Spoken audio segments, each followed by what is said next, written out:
সাথে লরির মুখোমুখি সংঘর্ষে গুরুতর আহত 3 বাইক আরোহী। আর এই ঘটনার প্রতিবাদে পথ অবরোধ করে তুমুল বিক্ষোভ দেখালেন উত্তেজিত এলাকাবাসী। মঙ্গলবার রাতে ঘটনাটি ঘটেছে পুরাতন মালদার মুচিয়া অঞ্চলের আদমপুর এলাকায়। খবর সূত্রে জানা গেছে, আহত 3 বাইক আরোহীর বাড়ি হবিবপুর থানা এলাকায়। তিনজনেই বেসরকারি বাসের পরিবহন কর্মী। ওই দিন রাতে তারা বাস বন্ধ করে মালদা শহর থেকে বাইকে চেপে বাড়ি ফিরছিলেন।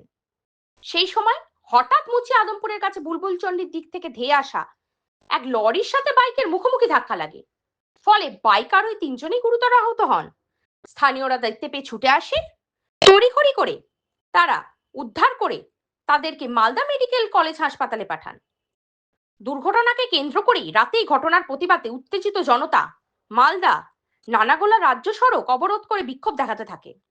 এলাকাবাসীর অভিযোগ, আদমপুর এলাকায় ঘন ঘন পথ দুর্ঘটনা ঘটছে। প্রশাসনের তরফ থেকে হচ্ছে না দুর্ঘটনা রুখতে কোনো ব্যবস্থা। প্রশাসনের কাছে দাবি করেন তারা ব্যারিকেড অথবা বাম্পার দেওয়া হোক। এই দাবি জানিয়ে মঙ্গলবার রাতেই তারা অবরোধ করে বিক্ষোভ দেখাতে থাকে। সেই ঘটনার খবর পেয়ে তড়িঘড়ি ছুটে আসে মালদা থানার পুলিশ। অবশেষে পুলিশের আশ্বাসে অবরোধ তুলে দিয়ে পরিস্থিতি এখন নিয়ন্ত্রণে আসে।